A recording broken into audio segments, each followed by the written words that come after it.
નમસ્કાર, જય હિન્દ, જય ભારત. હું કુલદીપ રાઠોડ આપનું સૂર્યોદય અપડેટની અંદર હાર્દિક સ્વાગત કરું છું. આપણે આજે આવી ગયા છે વિજાપુરની અંદર, જેની અંદર મ્યુનિસિપાલિટી ઓફિસર દ્વારા દબાણ હટાવવામાં આવી રહ્યું છે.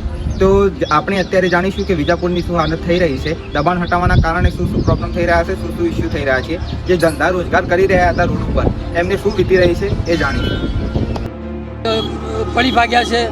આજે ચક્કર ઉપર જે તોડફોડ કરી છે ત્યાં પણ પરિસ્થિતિ આવી ઊભી કરી છે. આનંદપુરા એ વિસ્તાર જે આવ્યો છે ત્યાં પણ આ પરિસ્થિતિ ઊભી કરી છે. એ સિવાયનો પણ વિજાપુર શહેરનો વિસ્તાર છે જ્યાં આજની તારીખમાં અડીખમ ઊભેલો જ છે. ખરેખર જોવા જઈએ અને દબાણો દૂર કરવા હોય તો પહેલાં વિકાસનું કામને વિચારવા જોઈએ. દબાણો દૂર કરી અને વિકાસ માટે શું વિચાર્યું?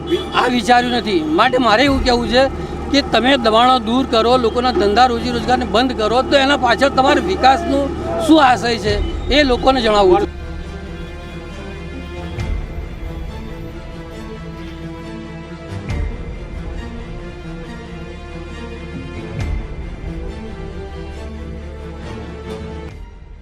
વિજાપુર ચક્કરથી માંડીને વિજાપુર આનંદપુરા ચોકડી સુધીની જે પણ દબાણ હતું તે દબાણ હટાવવામાં આવી ગયું. પોલીસ દ્વારા, પોલીસની મદદ દ્વારા તમામ જાતનું દબાણ હટાવવામાં આવી રહ્યું છે. અત્યારે જે રોડ ઉપરનું ટોટલી જેટલું દબાણ હતું, દુકાનો હતી, લારીઓ હતી, બધી હટાવી દેવામાં આવી છે અત્યારે.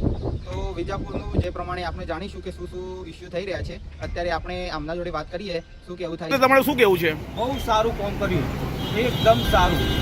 જે રોડના ઉપર દબાણ છે એ નીકળી જાય અને અમને અમારો ધંધો કરવા દે, બસ એવી રજૂઆત છે અમારી સાહેબની, ચીફ ઓફિસર સાહેબ.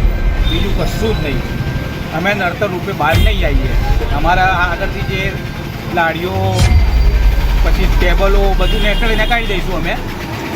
બીજું કશું જ નહીં. બસ અમને ખાવા પીવા ધંધા ઉપર જ બીજું કશું અમારું પોઝિશન નહીં.